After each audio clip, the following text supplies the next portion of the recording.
Storytime, brunch, fashion, reality TV shows, and even Broadway. Drag has become a cultural phenomenon across the country, but recently the shows and their performers have become political targets. Since the start of the year, at least 417 anti-LGBTQ bills have been introduced in state legislatures across the United States, and that number is more than double the previous year. While none of these bills have passed here in New York State, it's still a fear for drag performers every time they walk on that stage. I sat down with several Ithaca drag queens who taught me a bit about the art, the performance, and the community that they've built along the way.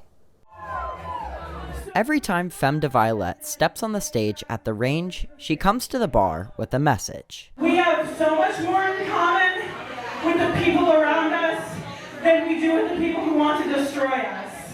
A message, some high heels, a bedazzled hat, and a voice that becomes the loudest in the room. Drag really changed my life. I've always been very tall, I've always been bigger, I've always been louder, I've always been opinionated. But finding community through drag was really special because I finally felt like people weren't like approaching me with the attitude of like, well, you're hard to work with because you have too many opinions, but like people genuinely gravitated toward me. When she walks on stage, she becomes all the things she's been told in the past not to be. The Ithaca College theater student embraces it all when she's on stage. I think generally people are just like really pumped to also be able to dress however they want and act however they want, and know that they're not the like farthest weird person in the room because there are people paid to be weird. Tilia Cordata, a veteran Ithaca drag performer, says the more weird, the better. She works as a researcher at Cornell University during the day and produces drag shows at the Range at night. You know, drag is making mockery of so much of what queer folks are, you know, attacked for.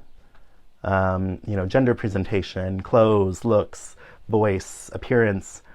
You know, we take that and we go, well, let's make fun of it. Like, let's be like, well, yeah, this is all stupid. This is all silly. Zorra is a Cornell University environmental science major who participates in the shows alongside Tilia and Femme. When I was exploring this art form as a queer teenager, I really took to drag because it blended so many things that I liked that were a part of my personal life and my culture, like Brazilian carnival and figure skating in terms of performance and aesthetic. And when they came together, I was just like, wow, this is really cool. At Ithaca College, another performer was able to begin drag just after graduating. I mean, going to Ithaca College, you know, is actually where, you know, I discovered my own personal identity, you know, as a gay man out of drag. So being able to venture off, you know, and seeing how that identity is celebrated in the Ithaca community was really important to me. Queen Tessential, who now works for the college, describes Ithaca as a place welcoming to the LGBTQIA+ community.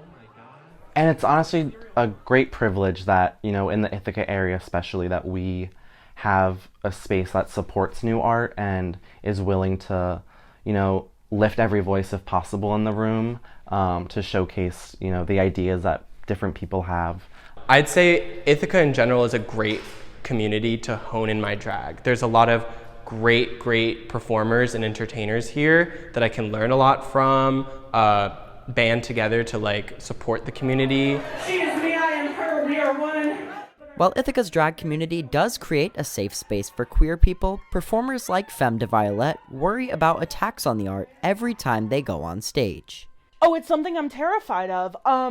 Everyone, the attitude within Ithaca is like, it can't happen here. No one's gonna bother us here. But like, these people are so full of hate and have been so radicalized that they will come and they will cause a scene. Drag is always political. It doesn't matter if you're doing a number about farts. Drag is a political art form.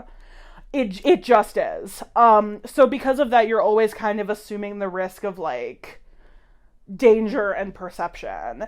In March, Tennessee became the first to pass a law limiting drag performers, and many other states are looking to follow its lead. While Ithaca's drag queens aren't worried about being banned from performing in New York, they still rally around their community. In my opinion, there are just so many other issues out there. For there to be like effort, energy, and legislation being crafted towards diminishing and harming queer people and queer youth across America, it's really disheartening. It's old people bullying young defenseless children. Oh, I'm not gonna ruin my makeup. And it just makes me very fortunate to be where I am, you know, here in Ithaca, where we can all embrace each other, but also be able to still perform our art and, you know, generate income so that we can support those communities in need for us to help lift them up.